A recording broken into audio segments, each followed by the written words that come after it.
উইকেটে স্পিন, তাই ভারত দলে ৩ স্পিনার। সিদ্ধান্ত একদম সঠিক। কুলদীপ আকসারদের ঘূর্ণিতে পাকিস্তান ব্যাটিং লাইন আপ ছিন্ন ভিন্ন। শুধু সাউথ সাকিলের লড়াকু 50 ছাড়া তেমন কেউ দাঁড়াতেই পারেননি। ৪৯ ওভার ৪ বলে শেষ পাকিস্তান ব্যাটিং। রান করেন ২৪১।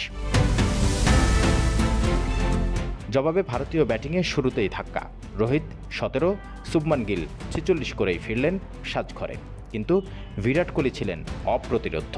চেজ মাস্টারের ব্যাটে শুরু হয় একের পর এক দুর্দান্ত শট।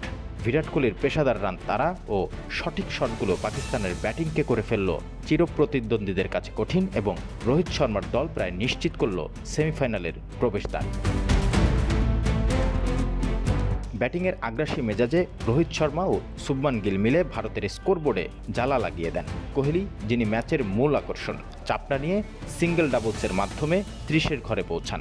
তার এই কৌশলী ব্যাটিংয়ে শুধু জয়ই নয়, বরং তার ১৪,০০০ রান সম্পূর্ণ করার মাইলফলকও ফুটে ওঠে, যেখানে শচীন টেন্ডুলকারের রেকর্ডকে পেছনে ফেলে ইতিহাস গড়ার রেকর্ডটি রচিত হয় তার নামে। বিরাটের ধীর স্থির ব্যাটিংয়ে এগিয়ে যায় ভারত। সঙ্গ দেন ৫৬ রান করা শ্রেয়াস। তবে আসল উত্তেজনা ছিল কোহলির সেঞ্চুরি নিয়ে। শেষ পর্যন্ত খুশদিল শাহকে ৪ মেরে দলকে জয় এনে দেওয়ার পাশাপাশি তুলে নিলেন নিজের ৫১তম ওয়ানডে সেঞ্চুরি। মাত্র ৪২ ওভার ৩ বল খরচ করে ৬ উইকেট হাতে রেখেই ম্যাচটি নিজেদের করে নেয় ভারত। এই জয়ে রোহিত বাহিনীর সেমিফাইনাল প্রায় নিশ্চিত, আর পাকিস্তান পড়েছে টুর্নামেন্ট থেকে বিদায়ের শঙ্কায়। স্পিন ও ব্যাটের এই দারুণ সমন্বয়ে ভারত টিম আবারও প্রমাণ করল কেন তারা ওয়ানডে ক্রিকেটের শীর্ষে।